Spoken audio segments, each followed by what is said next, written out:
Hello friends, welcome to Study India first step of success. स्वागत है आप सभी का India's online education Study India पे। और जैसा कि आप सभी जानते हैं, it is a part of Aditya Infinity Group. तो आज जो है हम लोग क्या पढ़ने वाले हैं, जैव प्रक्रम क्या है, इसके बारे में आज हम लोग जानने वाले हैं। ओके। अब आप लोग बोलेंगे कि सर ये तो दूसरा क्लास है, तो हम लोग उसमें क्यों नहीं जाने कि जैव प्रक्रम क्या है।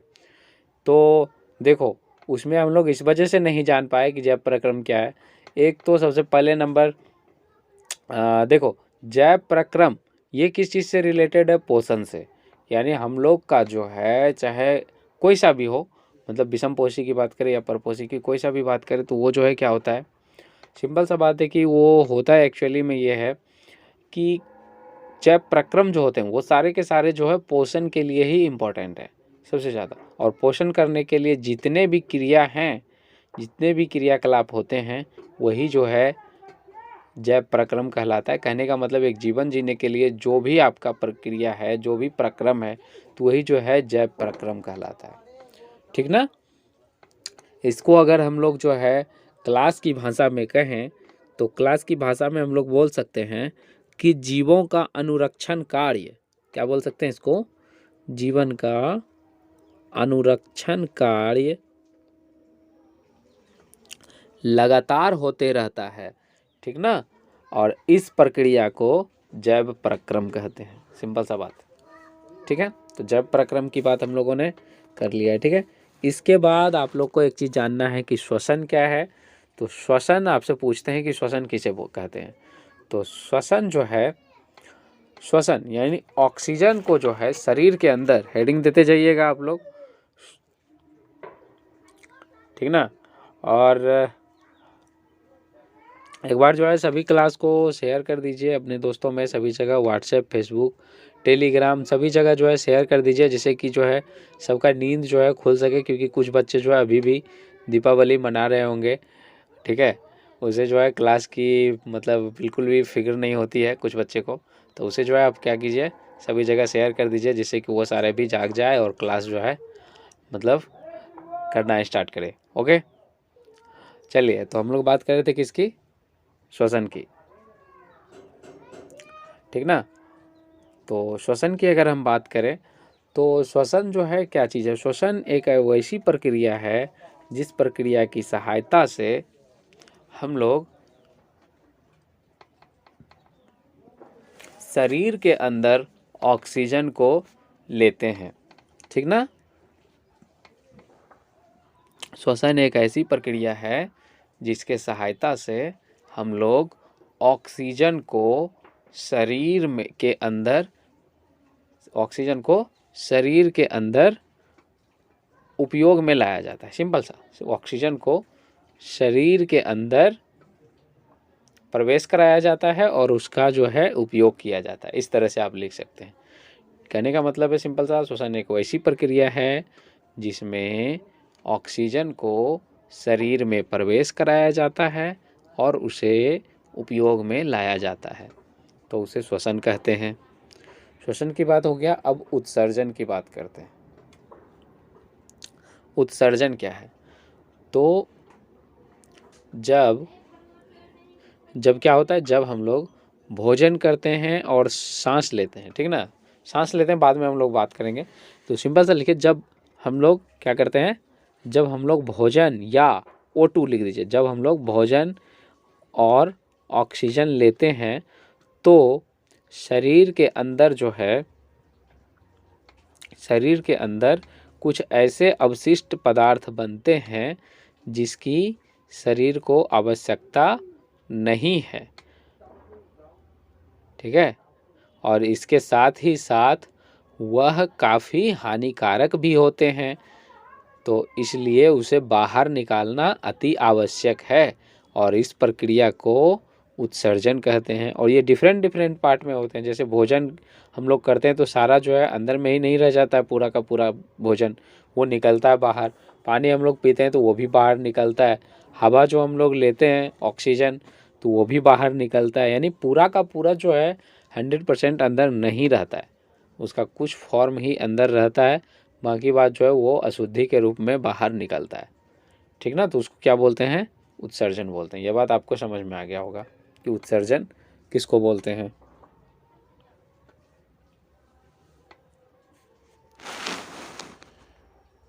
ठीक है। उत्सर्जन के बाद मैंने आपको जो है एक चीज़ कल बताया था आपको, स्वपोषी और परपोषी। तो यहाँ पे परपोषी को जो है क्या लिखा जाता है, आपको विषमपोषी लिखता है, ठीक ना। बुक आपका जो है क्या लिखता है, विषमपोषी। तो ये बात आपको ध्यान रखना है, ठीक है। स्वपोषी तो कोई दिक्कत नहीं है, स्वपोषी ठीक है। बाकी परपोषी को जो है विषमपोषी लिखता है आपका बुक। तो विषमपोषी और परपोषी दोनों एक ही है, ठीक। तो स्वपोषी की सबसे पहले बात कर लेते हैं। आज हम लोग स्वपोषी की बात करेंगे। तो स्वपोषी कौन है? स्वपोषी जो है वो पौधे हैं। स्वपोषी कौन कौन होते हैं? तो स्वपोषी जो है पौधे हैं। मुख्य रूप से स्वपोषी पौधे को माना जाता है। यहाँ देखिए, अब हम लोग बात करने वाले हैं स्वपोषी कौन है। स्वपोषी का उदाहरण पौधा होता है। तो देखिए, स्वपोषी का अगर आपको स्वपोषी और विषमपोषी में अंतर पूछे तो ये तो मैंने आपको कल बताया ही था। और उसका नीचे में क्या कर दीजिएगा कि स्वपोषी का एक उदाहरण पौधा है, जबकि परपोषी में या विषमपोषी में लिख दीजिएगा इसका उदाहरण जीव जंतु दे दीजिएगा, मनुष्य दे सकते हैं, ठीक है। इसके अलावा जो है अब हम लोग बात करते हैं स्वपोषी और परपोषी में अंतर क्या है। तो स्वपोषी जो है अपना मतलब वो किसी दूसरे पे निर्भर नहीं रहता है। सबसे पहला बात, वो जो है खुद का मतलब वो किसी मतलब विषमपोषी पर निर्भर नहीं है। सिंपल सा बात, वो किसी विषमपोषी पर निर्भर नहीं है, जबकि विषमपोषी जो है वो स्वपोषी पर निर्भर है। अब ये कैसे हो सकता है? तो ये हो सकता है, ये इस तरह से हो सकता है कि जैसे मान के चलो कोई स्वपोषी है, यानी पौधे। स्वपोषी की बात करें तो पौधे, तो पौधे जो हैं, ये पौधे जो हैं ये किसी पे निर्भर करता है क्या? नहीं।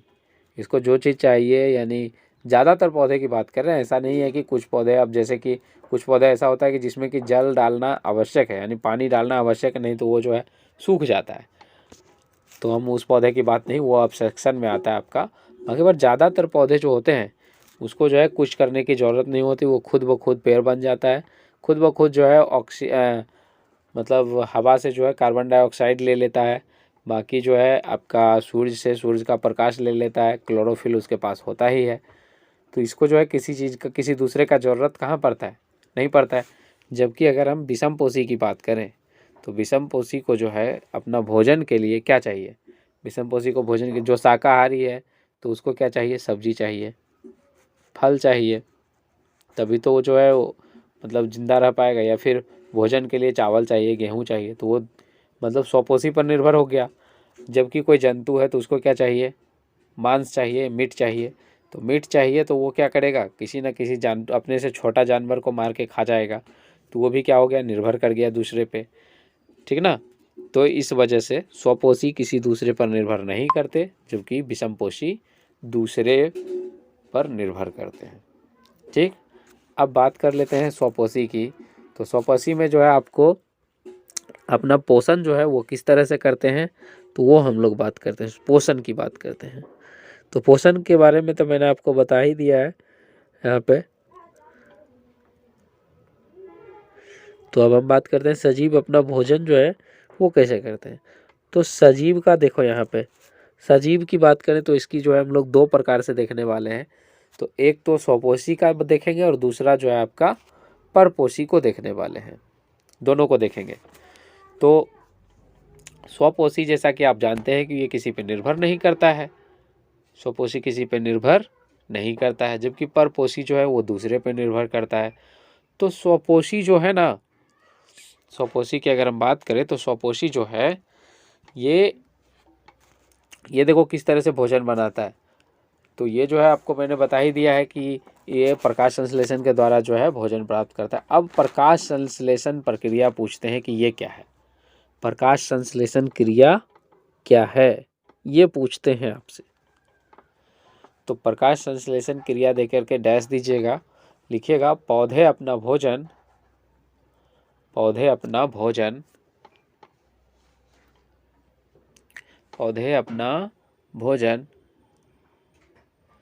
जल और कार्बन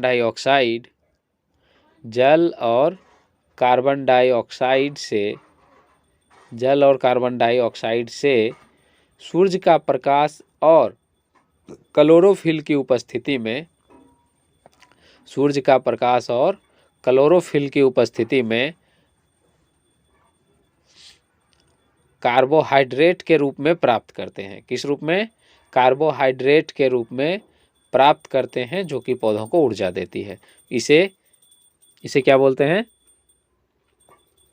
इसे प्रकाश संश्लेषण की क्रिया कहते हैं। ये बात आपको समझ में आ गया होगा। अब जो है आपको एक चीज़ और क्या जानना है इसमें, इसकी जो है रिएक्शन, तो इसकी रिएक्शन इम्पोर्टेंट है, वो जान लीजिए। ये देखिए इसकी रिएक्शन, यहाँ पे थोड़ा सा समझने का कोशिश कीजिए। इसकी रिएक्शन जब आप देखोगे तो ये बिल्कुल आपको समझ में आ जाएगा। देखो, ये आपका रहा कार्बन डाइऑक्साइड, ये रहा आपका जल, यानी 6 भाग कार्बन डाइऑक्साइड और 12 भाग जो है जल लिया, ठीक है। और ये सूर्य का प्रकाश और आपका क्लोरोफिल। क्लोरोफिल की बात करें तो क्लोरोफिल कहाँ पाया जाता है? तो क्लोरोफिल जो है पौधे हो या पेड़ हो उसकी पत्तियों में पाया जाता है। पत्ती कहने का मतलब पत्ता, पत्ता, ठीक है। ये जो पत्ते होते हैं ना, उसमें क्लोरोफिल पाया जाता है, ठीक है। ओके, हाँ चलो, क्लोरोफिल की बात हो गया। अब यहाँ पे देखो, ये सारे मिलके क्या बनाते हैं? ये सारे मिलके जो है ये ग्लूकोज बनाते हैं, यानी C6H12O6। ये ग्लूकोज बनाया और उसके बाद जो है 6O2 और 6H2O ये जो है बाहर निकालता है, ठीक है ना। ये वाष्प के रूप में H2O बाहर निकलता है और O2 जो है ऑक्सीजन के रूप में निकलता है, जो कि हम लोग लेते हैं, ठीक है। इसीलिए पौधे को जो है नहीं काटना चाहिए, क्योंकि ये जो है O2 प्रदान करते हैं, ऑक्सीजन प्रदान करते हैं, ठीक। अब एक चीज़ और, पौधे जो है अपना सांस कैसे लेते हैं? ये पूछा जाता है कि पौधे जो है कार्बन डाइऑक्साइड यानी CO2 वो कैसे लेते हैं? तो वो भी जो है पौधे किस तरह से लेते हैं?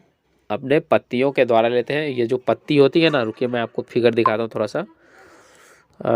देखिए यहाँ पे ये जो पत्ती होती है ना, तो इस पत्ती में जो है ना छेद होता है छोटा सा, यानी छोटा छोटा सा जो है इस तरह से बिल्कुल इस तरह से जो है छेद होता है, ठीक ना। और इसी के द्वारा जो है वो पौधे जो है वो सांस लेते हैं।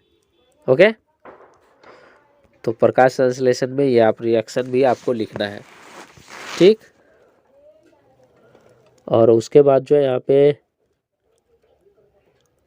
और ज़्यादा कुछ इम्पोर्टेंट इस पर आज हम लोग बात नहीं करने वाले, ठीक है। आज इतना ही। उसके बाद नेक्स्ट में हम लोग क्या देखेंगे? नेक्स्ट में हम लोग बात करेंगे विषमपोषी की। विषमपोषी कहने का मतलब मनुष्य, तो वो अपना भोजन किस तरह से करते हैं, ठीक है। तो उसको उसके बारे में हम लोग बात करने वाले, ठीक ना।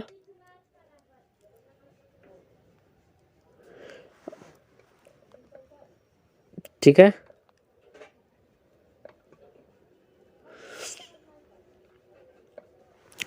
चलिए आज जो है आपका इतना ही। नेक्स्ट हम लोग क्या बात करने वाले हैं, ये देखिए। नेक्स्ट में हम लोग ये तो वही वाला पार्ट है आपका,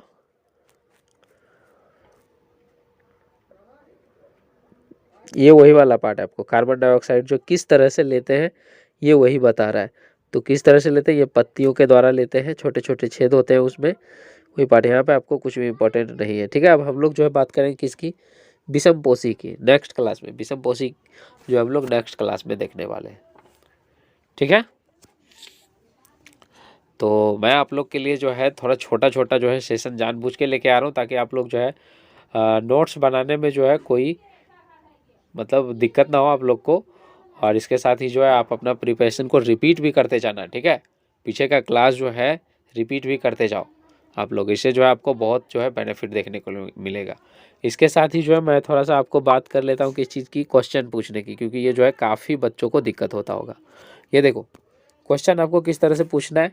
तो यूट्यूब में कमेंट में आपको क्या करना है, ज्वाइन लिखना है और आपको अपना नंबर लिख देना है, ठीक है। अगर आप पहले से व्हाट्सएप पे हो तो आप जो है डायरेक्टली वहाँ पे क्वेश्चन पूछ सकते हो। अदरवाइज आपको क्या करना है, आपको अपना मोबाइल नंबर लिखना है, उसमें ज्वाइन लिख देना है। तो मैं आपको वहाँ पे क्या करूँगा, व्हाट्सएप पे ज्वाइन कर दूँगा वहाँ से। या तो आप क्या कर सकते हो, टेलीग्राम पे ज्वाइन कर सकते हो, टेलीग्राम पे ज्वाइन होने के लिए आपको क्या करना है, टेलीग्राम में सर्च करना है स्टडी इंडिया और वहाँ से जो है आप ज्वाइन कर लीजिएगा, ठीक है। इसमें जो आपको 2 स्टडी इंडिया मिलेगा, एक स्टडी इंडिया सिर्फ मिलेगा और दूसरा आपको स्टडी इंडिया 10th, इसमें सिर्फ आपको 10th का मिलेगा, ठीक ना। तो आप दोनों में से कोई भी ज्वाइन कर लो, कोई दिक्कत नहीं है, मैं आपको दोनों के अंदर जो है इंक्लूड कर दूंगा, बता दिया करूँगा, ठीक है, चाहे कोई सा भी सवाल हो, ठीक। वो बस क्लास से रिलेटेड होना चाहिए, ऐसा नहीं कि कहीं से भी उठा के पूछ दो, तो ये बहुत बड़ा जो है इशू बन जाता है, ठीक ना। ओके,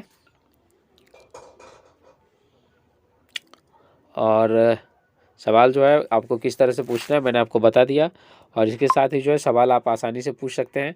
इसके साथ ही अगर आप एक नए स्टूडेंट हैं तो आपको क्या कीजिए, चैनल को सब्सक्राइब ज़रूर कर लीजिए, और इसके साथ ही आप जो है सभी जगह जो है क्लास को शेयर कर दीजिए, फेसबुक, व्हाट्सएप, टेलीग्राम, सभी जगह जो है शेयर कर दीजिए, जिससे कि और भी बच्चे जो है जुड़ सके। और अगर आपका कोई दोस्त है जिसके पास की कुछ नहीं है तो आप जो है उसको हेल्प किया करो, ठीक है। हेल्प करने से जो है आपको भी याद हो जाएगा और उनको भी याद हो जाएगा, ठीक है। तो एक दूसरे की हेल्प करो, ओके, और आगे बढ़ो, सिंपल सा बात है। ओके, तो मिलता है आपको नेक्स्ट क्लास में, तब तक के लिए जो है bye bye and have a nice day.